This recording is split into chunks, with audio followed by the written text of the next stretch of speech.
आम्ही सर्व आमच्या परीने प्रयत्न करत असतो। आमचा नातेवाईक म्हणूनच त्या प्रत्येक पेशंटला ट्रीटमेंट करत असतो। तो काल जो रुग्ण आला होता तो एकदम सिव्हिअर एमआय, त्याला 2 वेळा ईसीजी आपण केलेला, सिव्हिअर एमआय त्याला होता। त्याची सगळी ट्रीटमेंट आपण सुरू केलेली होती आणि तो पेशंट दगावला। तर ते आपल्या काही हातामध्ये नसतं, पण नातेवाईकांनी चिडून आमचा जो अपंग कर्मचारी आहे त्याला खूप मारहाण केली, त्याला लिफ्टमध्ये मारहाण केली, त्याला बोलता येत नाही, तो घाबरून रात्री आता पण रडत होता। त्याला शेवटी आता आम्ही ॲडमिट केलेला आहे।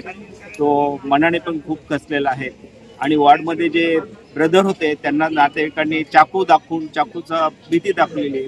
तर अशा परिस्थितीमध्ये मग आम्हाला सर्व आरोग्य कर्मचाऱ्यांना काम करणं हे खूप अवघड होईल आणि असं होऊ नये। आणि रात्री जे ड्युटीवर पोलीस असायला पाहिजे होते ते पोलीस हजर नव्हते, त्यामुळे आम्ही हतबल होतो का आम्ही जायचं कुठे, आम्हाला प्रोटेक्शन थोडंफार असायला पाहिजे।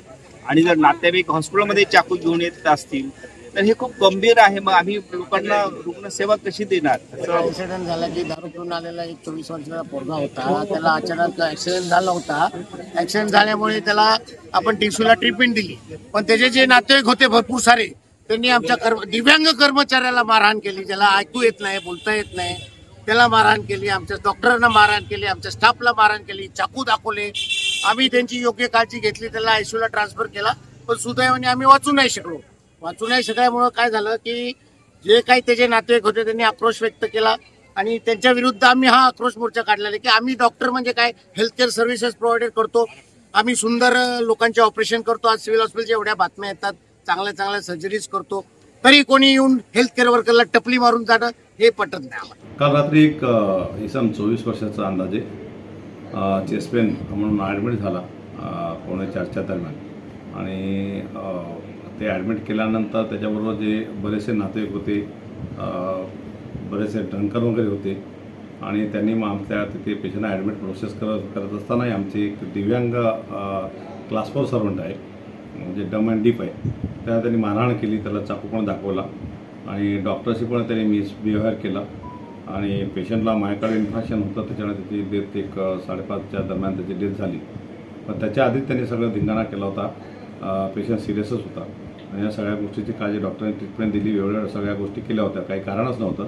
त्यामुळे कर्मचारी लोक काम बंद आंदोलन सकाळी केलं होतं, परंतु मी DCP साहेबांची इथले लोकल PI यांच्याशी बोलून FIR दाखल करायला सांगितले, त्याच्यावर गुन्हा दाखल करायची प्रोसेस चालू आहे।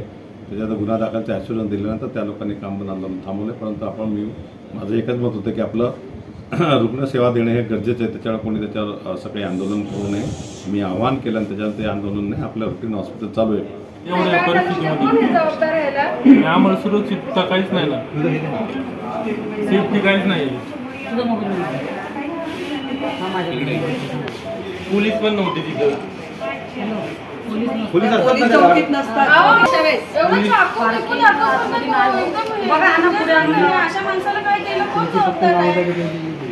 ती चौकी बघता नुसतीच ठेवली, तिथं पोलीस अजिबात नसतात, नाव नाही म्हणजे तिथे एखादं कुणी गेलं